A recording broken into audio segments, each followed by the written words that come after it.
আপনার কাছে মনে হয় না এই উস্কানি আওয়ামী লীগের সভাপতি সাধারণ সম্পাদক দিয়েছে? আপনার মনে হয় না? না, এটা মোটেও মানে এই উস্কানি দিয়েছে।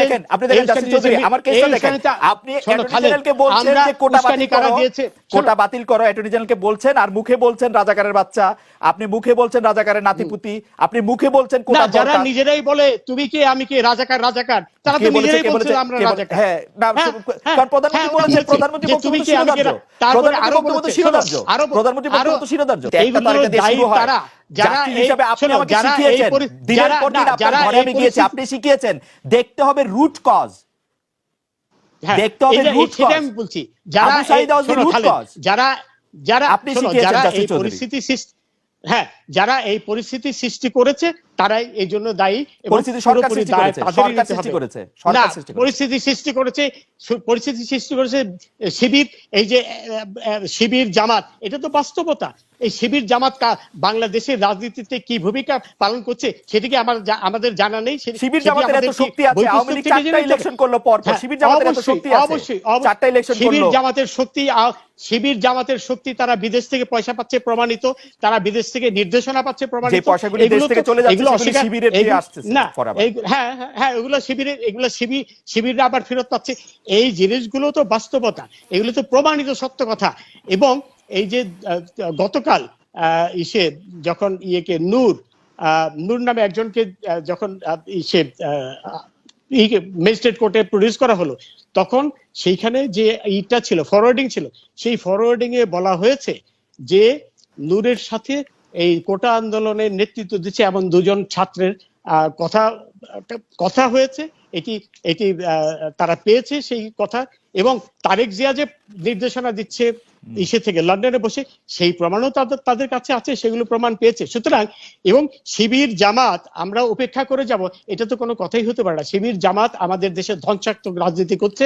1971-এ তারা ধ্বংসাত্মক রাজনীতি করেছিল। না, এটা তো একটা আওয়ামী লীগের রাজনৈতিক বয়ান আপনিও দিচ্ছেন স্যার। আমি একটু আওয়ামী লীগের রাজনৈতিক বয়ান নয় খালেদ, এটা সকলে, এটা হলো বাস্তবতা। অবশ্যই মানে এটা এটি অস্বীকার করা মানে হলো, এটা অস্বীকার করা না, এটি বলা মানে হচ্ছে যে ঝামেলাটা হয়েছে তার থেকে পাশ কাটানো। স্যার, আমি একটু আপনার আরেকটা দৃষ্টি, মোটেও না। শোনো, এই শিবির জামাতের একমাত্র উদ্দেশ্য দেশকে পাকিস্তান বানানো, দেশে তালেবানি রাষ্ট্র প্রতিষ্ঠা করা, এবং এই উদ্দেশ্য নিয়েই তারা, এটা তো জামাত শিবিরের সাথে তো আমার কথা, জামাত শিবিরের এই উদ্দেশ্যের কথা তো তারা বলে না, জামাত শিবির তো এই উদ্দেশ্যের কথা বলে না, এই যে সাধারণ ছাত্রদের শোনো খালেদ, সাধারণ ছাত্রদের ব্যবহার করা হয়েছে, তারা জানতো না, না জেনেই তারা এই জামাত শিবির বিএনপির ফাঁদে পা দিয়ে এখন কিন্তু তারা বুঝতে পেরেছে, বুঝে তারা জাসির চৌধুরী ফর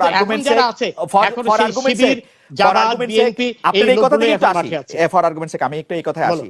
পুলিশ যখন বেগম রোকেয়া বিশ্ববিদ্যালয়ে আবু সাইদকে গুলি করে, তখন পুলিশ জানতো যে আবু সাইদ হচ্ছে জামাত শিবিরের লোক, আন্দোলনকারী না, তাই না? না, সেটা আমি কি করে বলবো, আমার কাছে সেই ইনফরমেশন নেই। এখন কথা হলো যে তাহলে আপনি মনে করেন যে পুলিশের ওই গুলি করাটা ঠিক ছিল? পুলিশের ওই গুলি করাটা ঠিক ছিল? না, আমি যেহেতু, শোনো, সরকার একটি তদন্ত কমিশন করেছে, এবং তদন্ত কমিশনটা কিন্তু সরকারি কর্মকর্তাদের দিয়ে নয়, তদন্ত কমিশন করা হয়েছে একজন হাইকোর্টের একজন মাননীয় বিচারপতির নেতৃত্বে। সেখানে সবকিছু ভেসে আসবে, সেখানে তো আমরা সবই দেখতে পাবো। উনি তো তদন্ত করবেন না, উনি সরকারি লোকই ওনাকে তদন্ত করতে সাহায্য করছেন, এবং আপনিও খুব ভালো করে জানেন যে মানে এই জুডিশিয়াল কমিশন কিভাবে গঠিত হয়, কিভাবে তারা কাজ করতে পারে। আমি ওই প্রসঙ্গে যেতে চাই না। তাহলে আপনি এই কথা বলছেন যে পুলিশ আসলে ধৈর্য ধরেছিল, এবং পুলিশ যেটি করেছে এটি ঠিক করেছে। এই জন্য না, পুলিশ না, আমি জেনারেলি বলছি, পুরো প্রেক্ষিতে বলছি, যখন এরা রাস্তাঘাট মানে প্রথম দুদিন পরে যখন তারা রাস্তাঘাট বন্ধ করে দিল, তখন সকলের নিরাপত্তার জন্য, সকলের রাস্তা চলার স্বাধীনতার জন্য পুলিশের অবশ্যই গুলি করে না, পুলিশের অবশ্যই অ্যাকশনে যাওয়ার দরকার ছিল, এবং সেই অর্থে পুলিশ ধৈর্যের পরিচয় দিয়েছে। পুলিশের উপর তো আক্রমণ হয়েছে, পুলিশের উপর আক্রমণ হয়েছে, এবং এই জন্য দায়ী তাদেরই ক্ষমা চাইতে হবে যারা এই পরিস্থিতি সৃষ্টি করেছে, এবং এই পরিস্থিতি উস্কানি দিয়েছে, যারা এটাতে উস্কানি দিয়েছে, তাই না? হ্যাঁ, যারা উস্কানি দিয়েছে, আপনার কাছে মনে হয় না এই উস্কানি আওয়ামী লীগের সভাপতি, সাধারণ সম্পাদক দিয়েছে? আপনার মনে হয় না? না, এটা মোটেও মানে এই উস্কানি আপনি দিয়েছে। দেখেন জাসির চৌধুরী, আমার কেসটা দেখেন, আপনি অ্যাটর্নি জেনারেলকে বলছেন যে কোটা বাতিল করো, কোটা বাতিল করো, অ্যাটর্নি জেনারেলকে বলছেন, আর মুখে বলছেন রাজাকারের বাচ্চা, আপনি মুখে বলছেন রাজাকারের নাতিপুতি, আপনি মুখে বলছেন কোটা দরকার। যারা নিজেরাই বলে তুমি কে আমি কে, রাজাকার রাজাকার, তারা তো নিজেরাই বলছে আমরা রাজাকার। হ্যাঁ, না, কারণ প্রধানমন্ত্রী বলেছেন, প্রধানমন্ত্রী বক্তব্য তো শিরোধার্য, প্রধানমন্ত্রী শিরোধার্য, প্রধানমন্ত্রী বক্তব্য তো শিরোধার্য। না, আরো বলেছে যে ইসে বাংলাদেশের মাটি রাজাকারের ঘাঁটি, এই কথাগুলো যারা বলেছে তারা তো সশিক্ষিত। হ্যাঁ, বলেছে, এটা একটা স্লোগান ছিল।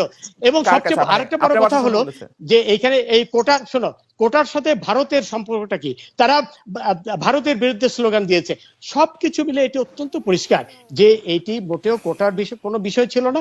কোটার যে সাধারণ ছাত্ররা তারা এদের ফাঁদে পা দিয়েছিল তা না বুঝে, এবং যখন দেখলো আপিল বিভাগের রায়ের পরে তারা কিন্তু সবাই যার বিচারপতি চৌধুরী, আমি আপিল বিভাগের রায় এখন বুঝতে পেরেছে যে বিচারপতি চৌধুরী, আমি আপিল বিভাগের রায় আমি একটু বোঝার জন্য, আমি একটু বোঝার জন্য, এইসব লোকেরা। হ্যাঁ, বিচারপতি চৌধুরী, আমার একটু বোঝার জন্য যে তাইলে দেখা যাচ্ছে যে সরকার প্রথম থেকেই কোটা বাতিলের পক্ষেই ছিল, মানে, এবং আন্দোলনকারীরা যা চেয়েছিল তাই চেয়েছে, প্রমাণিত, এটা প্রমাণিত এবং ডকুমেন্টেড।